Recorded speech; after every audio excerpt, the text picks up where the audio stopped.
Woo! What's going on, guys? Arms Forum coming at you guys today with another video. In today's video, I want to talk about Jameson Williams. You guys know that he's back from early from the suspension. It was supposed to be a 6-week suspension. Turned out to be 4 weeks.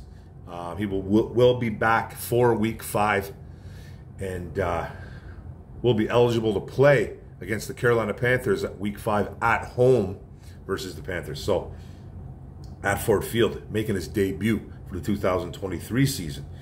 And so he's early, potential stud, wide receiver, come back. What does this Lions, basically I'm trying to say, what does this Lions fan base think he's going to bring to the table right away?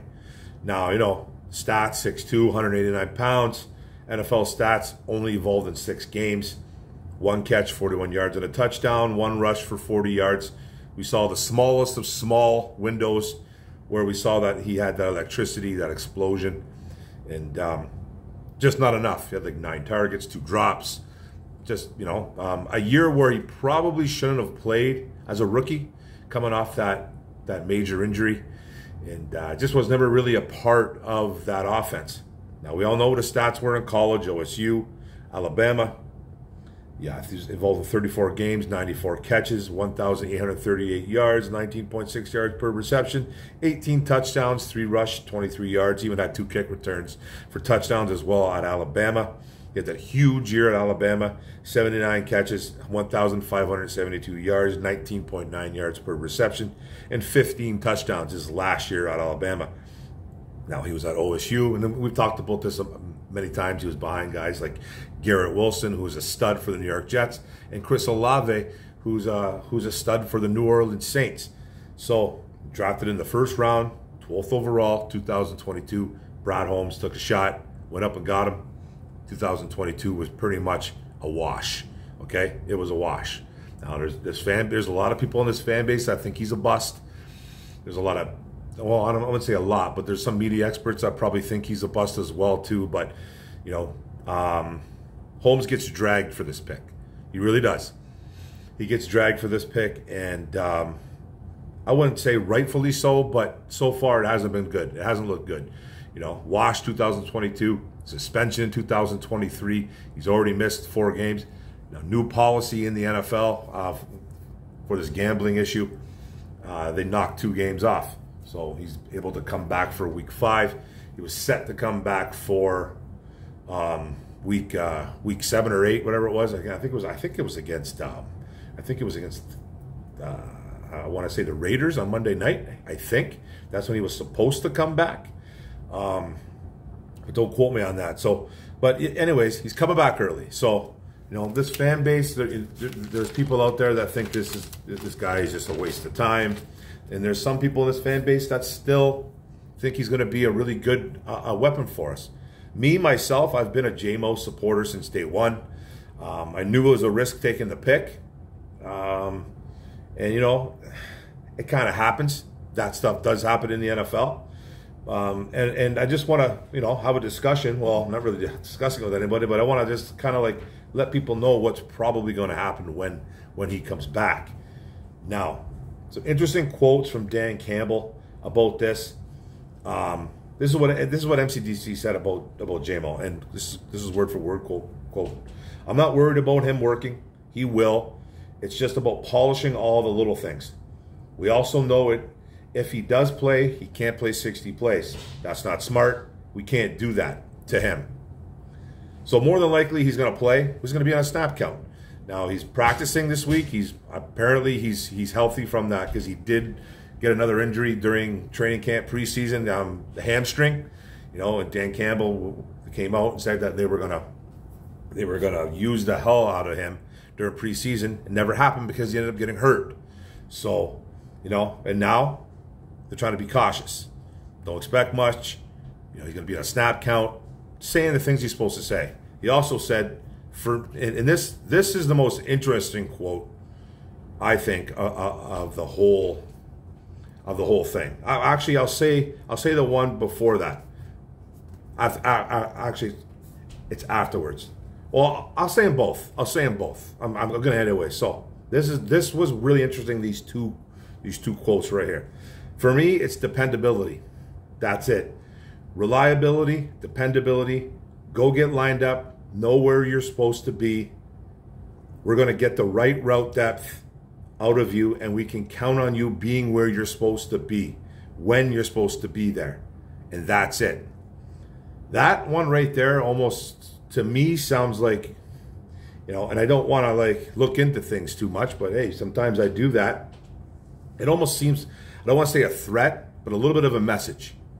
Because everything that he said here, Jamo has kind of struggled with. He hasn't been dependable.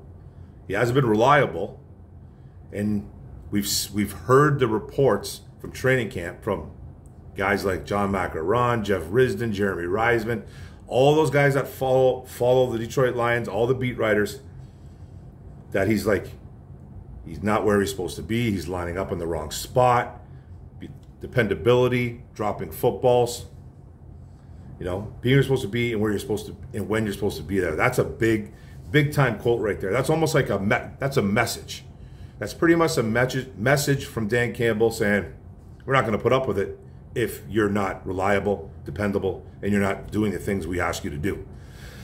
And this is not coming after Jamo at all. So I don't want people to think that I'm coming after Jamo. I want him to succeed here, but he has been that guy where it's like, man, you know, he had one good day of practice and 2 bad practices in a row. He did that. You know, he showed his ability, but then he showed his showed some reasons why, oh man, was this guy a reach? And I don't think he was a reach, because I think the talent is there. But that is a message to me. Then he went on to say, I'm not looking for yards, I'm not looking for explosives, not looking for touchdowns, man. Just be reliable receiver like any of those guys out there in the room. That's it. That's it. And to me, that's a good year, because we're about winning. It's not about one player, and that'll help us win. So that's another thing. So is Dan Campbell protecting Jamo right there? Is he protecting Williams, trying to lower expectations from his fan base? Because there's people in his fan base that think he's coming out and going for 120, and 2 touchdowns. I don't think that'll be the case. Not off the bat. Hopefully that one day that's the case, but it's not going to happen. Or is he actually just sending a message? So I think there's a lot of, you know, I think they obviously are going to welcome him back. This is not an offense that has struggled this year. I don't want to say it's, well, we were what, a top 5, top 10, the offense last year. Goff was playing out of his mind. Goff's playing great this year. Not throwing a ton of touchdowns or anything like that, but he's being efficient. He's efficient right now. I think the whole offense is. We're running the ball well. Wide receivers are getting open. We know what Amon-Ra is about. You know, there's guys stepping up in this offense, though. And like, in order of this offense. So, like, Jamo's going to come in here, and people think he's going to be handed the number 2 keys right here and go, you're wide receiver too, bro. You and Amon-Ra St. Brown take flight. It's not going to happen like that. Not right away. These are the aerial options for the Detroit Lions. And in order, in my opinion. Amon-Ra St. Brown, number 1. He is wide receiver number 1, by the way.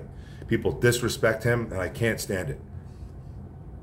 They disrespect him because he's not 6'3", 220 pounds. But that's a whole other video. But he's number 1 option. Number 2 option is tight end Sam Laporta, the rookie out of Iowa. He is the number 2 option through the air.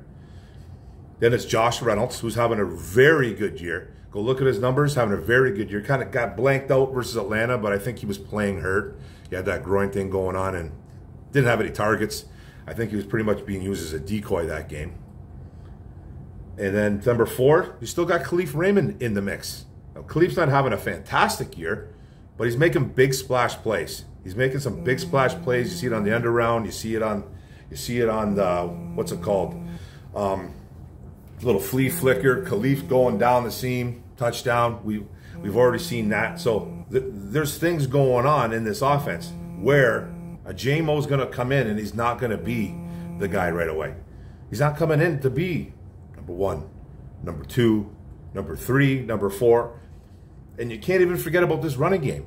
Montgomery's running well. Gibbs has a nice yards per carry. He's not being used a ton, but I'm telling you right now, this running game is something else. It's really nice. And last I checked, this was before the Packer game, or immediately right after. We're running the ball at a top 5, top 10 level. And Goff's playing good quarterback. Wide receivers are doing things, like I said earlier. Tight end, Laporta's having a fantastic year. One of the leading tight ends in the NFL, if not the leading guy. So you love that, and you have to kind of lower your expectations for Jamo. He's not coming in to be that number 1, number 2, number 3, number 4 option. He's just not going to be. So people, you know, this fan base is probably going to attack him if he doesn't even do anything against Carolina Panthers. He's not going, he might not even play. There is a chance he doesn't even play. Now, what are they going to? Now, there's things they got to do. They got to make some moves within the roster. Like, what are going to happen is Marvin Jones Jr. What's going to happen with him? Wide receiver Antoine Green, the rookie out of North Carolina. Are they gonna put him in the practice squad? They're gonna release Marvin Jones. There's all kinds of talks. No idea. I think they keep Marvin Jones around, to be honest. I really do. Unless something happened, I don't know about it yet. And then Antoine Green will probably get, I think, thrown down to the practice squad. That's kind of what I think might happen. He could get plucked, though. He could get plucked from the practice squad if they do that. But who knows? It's something that we're not talking about right now. So, you know, Dan Campbell's extremely transparent when it comes to stuff like this, like just with anything. And I think he was very transparent here, kind of sending a message to Jamo or the fans, saying, hey, don't expect much out of him right away, alluding to the 60 plays, and he's going to be on a snap count. He's like, don't think that's going to happen. And then talking about dependability, reliability. You got to be lined up where you're supposed to be all the time, every time, because he had trouble with that during training camp and preseason. He did. It was well documented. If you go check out the training camp notes, which I did pretty much for every day. I did miss a few days down that stretch, but one thing that Jamo was he was a little bit irresponsible on the field. I don't even care about the stuff off the field. Like, stuff off the field is not even bad. Like, he gambled on the road, not even a football thing. I think the suspension was stupid, but it was a rule, and the rule's a rule.